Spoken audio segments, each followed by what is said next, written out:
Alright guys, 1 second. Yeah, microphone is connected to my headset. It doesn't say it on the application, but that's on the iPad 2020. But on my iPhone 2023, it does show that my headset is connected to both Apple devices. So your microphone input gain should be perfect. Looking at the levers, they're at 0 decibels, which is perfect. Not going above 0 decibels, which means that I got a perfect volume, perfect level. So let's first label this, and then we'll add our notes to this, okay? All right, 1 second. And this is Salvation Army.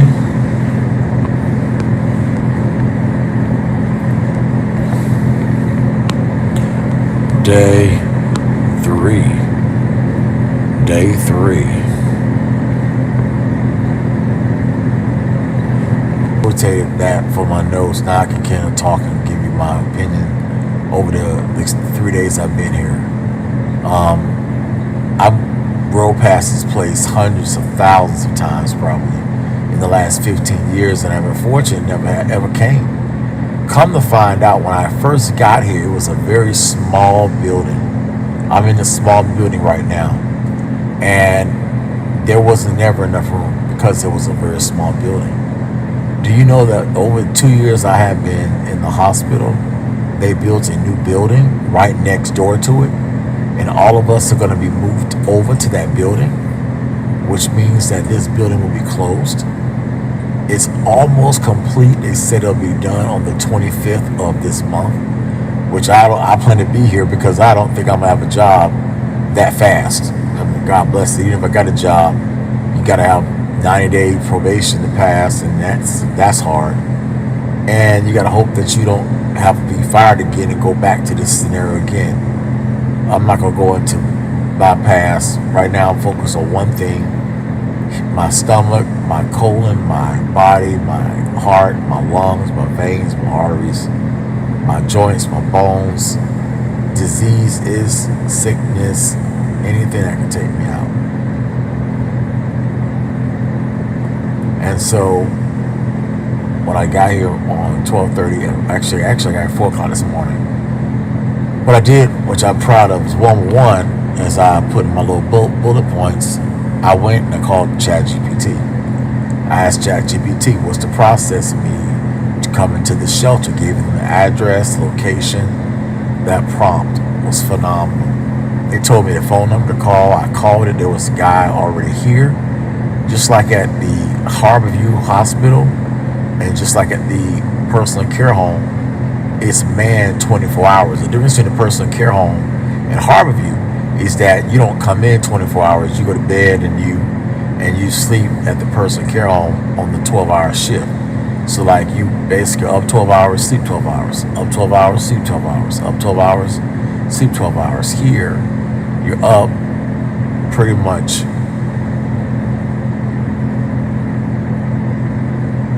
50 hours from 6 a.m. to about 9 p.m. And then from 9 p.m. to 6 a.m. you sleep, unless you got a job. But that's no one. I don't see nobody doing or coming in from a job. Most of the people here were on 30-day stays. If you're over 30 days, 40 days, 60 days, 90 days, it seems like you're gonna do something wrong and get kicked out of here, and that's kind of the game. You're not supposed to be here forever. Very similar to when I was at the personal care home. At the personal care home, when I started wanting to get my car and be a human and do human things, that's when she was like, "You gotta go." Why? Because that personal care home did not want me to go anywhere. They want me to sit in that bed, sleep all day, eat all night, sleep all day, eat all night. That's what I experienced. People are still there in that tragic scenario. My hope is to go back to see Brother Seymour Fuller and at least check on him once a month. I by law got a right to come by and see Mr. Fuller, but again, I'm not his family. I'm just a friend, and that lady didn't like me and could try to be rude and nasty to me, But if I come with my fraternity brother, then she can't, quote unquote, treat me like crap because there's a witness to her bullshit. So I get here and I first notice I'm in a wheelchair, so I'm already Mr. Weakling, right? Nobody here has a wheelchair that I've seen.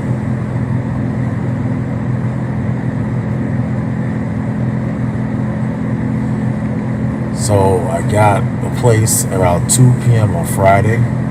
I called Miss East and told him I got it. I was very happy. I got here at 4 a.m. that morning, got in line. There was no line. Oh man, I was so grateful. And let me not have gotten here, there would have been a line. And they only brought in 4 people that day. You had to come, you had to sign at 8 o'clock. And when I got here back at 12:30, only 3 other people came into the room with us. Before I even got accepted, I had to give them my driver's license and my ID. That's the first thing. They had to copy all that, and I had, thank God, I had all that available. Which reminds me of what my ex friend Haley was saying. She didn't want to, quote unquote, respond. I was trying to help the girl, and she just totally dissed me. And those sad people at that place are gonna do her so dirty. But hey, man, it's your fault. No one, you know, you want to be homeless, you want to stay homeless, you don't want to do something for yourself. That's fine. That's your life and your death. So yesterday, as I had enjoyed Saturday, I got out of my car. I drove around town, went to Publix, got some food from Publix. It didn't agree with my stomach because today I'm having some diarrhea symptoms of what I ate at Publix, and I'll tell you what I ate. The cooked chicken that they cook in those at Publix, which I've had for years. It didn't agree with my stomach at all. No. And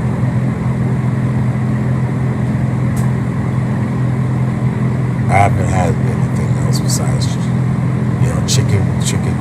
Now, I had a little beef yesterday for dinner, and that beef did not do well with me. I don't think I can do beef anymore. Because after I got that beef, I started having diarrhea all night. I probably went to the toilet at least 10 times in the last 10 hours, and it's crazy. When I have chicken, no problem. Beef is a problem. So I'll say bye-bye to beef, y'all. Bye-bye to beef. Fuck beef. Excuse my French. So I'm going to call Ms. June Robinson, hopefully beg her for forgiveness. It's been so long. I called my sister Jasmine. She didn't pick up, but her phone is working. So let me send a message. Happy New Year, Jasmine. Happy New Year.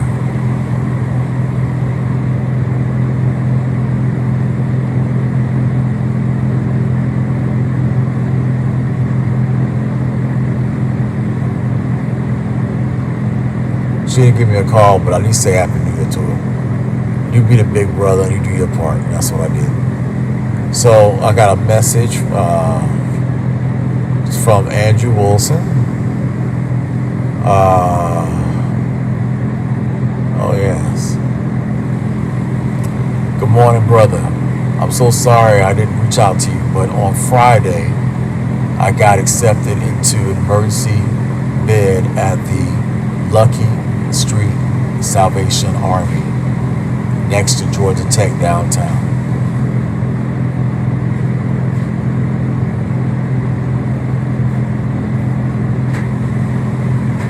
I was told by most churches that we have to wait till the 7th of January before we can use the 211 service, but I do have a place to stay. I no longer have to sleep in my car like I did over the past 5 days.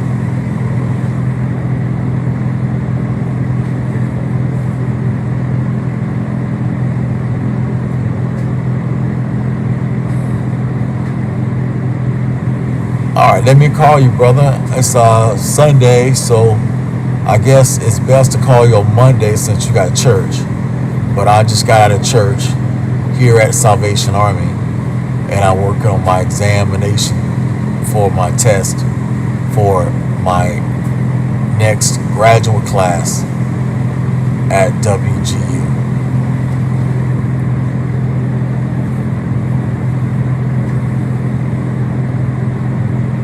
I'm sorry about y'all losing so bad in Indiana, man. Well, we would have lost as well. So Indiana is the truth, though. And I say it again. This is a one-year wonder. I don't think Indiana will ever be back for another 50 years.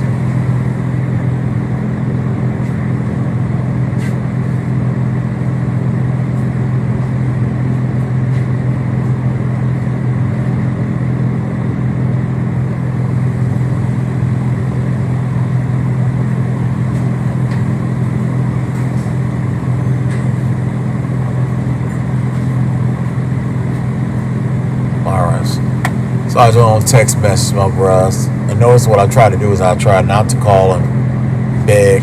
You call once, twice. If they don't help, let it go. And what I did over the past few days was I just put my faith in God. I listened to worship music. I prayed. I made videos online.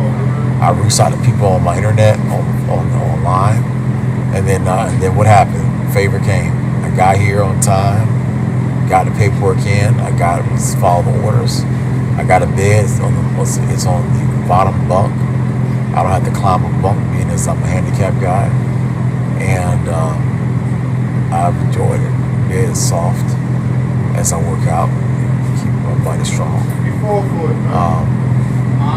I'm really grateful.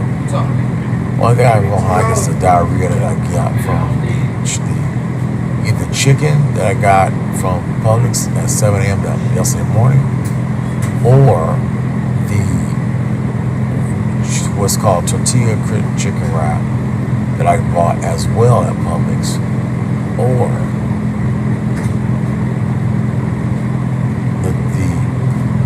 the dinner we had, which was bread. I didn't have any bread. I threw the bread away.